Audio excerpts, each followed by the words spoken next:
but she tripped on something and fell heavily to the ground. She felt her back hit the hard concrete, saw them looming over her, felt hands at her blouse. "What's going on here?" An unexpected deep voice demanded from the end of the blind alley. The boys jerked up, staring toward the light. The figure blocking it looked massive, even at that distance. Very dark, wearing a white T-shirt and tight slacks that showed every bulging muscle. Even at this distance, Gabby could see crisp, straight black hair, and eyes so big and black that they de-emphasized the formidable straight nose, square jaw, and leonine quality of the rough face. "Hey, Mark," the shorter boy protested, hands palms upward. "Hey, no trouble, okay?" The man he'd called Mark stared past him at the thin, disheveled redhead on the ground. "You okay, honey?" he asked her in a voice like deep, dark velvet. She wanted to cry now that it was almost over, now that she had help. "Yes," she managed, but her voice sounded quavering. She scrambled to her feet, clutching her blouse. "Come on over here, then," he coaxed. "You're fine now. They won't bother you again."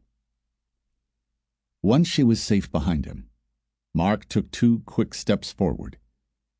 He landed a powerful blow to the taller boy's solar plexus, sending him crashing to the ground.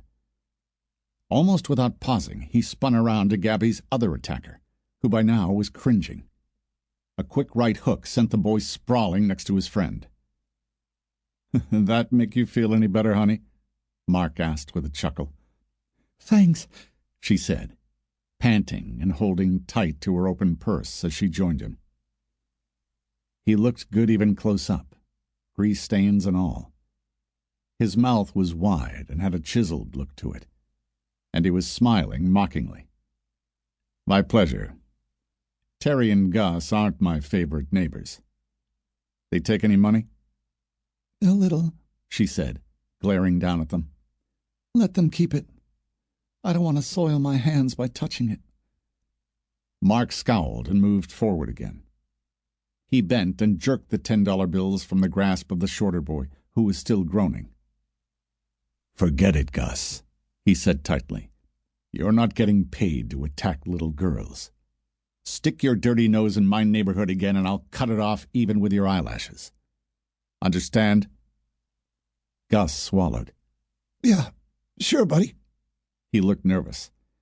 You won't mention this around your uncle?" "Uncle Michael wouldn't soil his hands on you." Mark laughed mirthlessly. "He's got too much pride to bother with garbage. Get out, both of you." As the boys edged past, the bigger one shot a regretful glance at Gabby and took off running.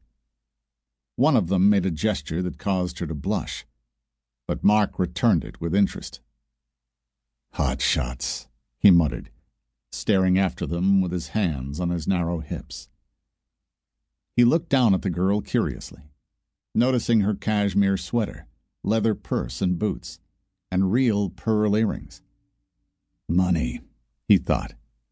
Not much to look at, poor little thing. All thin angles from her shoulders down to her feet.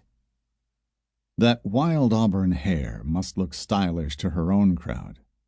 And her eyes were the biggest, greenest ones he'd ever seen. He cocked his head to study her. In a few years she might be something to look at, he concluded. And she had spirit, which appealed to him. "Out of your league down here, aren't you?" he asked.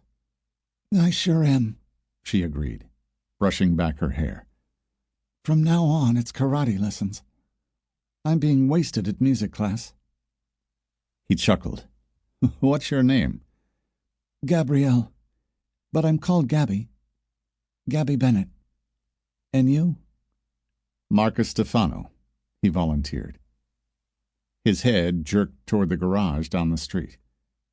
"I own half of the neighborhood auto shop. God didn't think I should be rich, but he gave me good hands. I can fix anything short of broken hearts."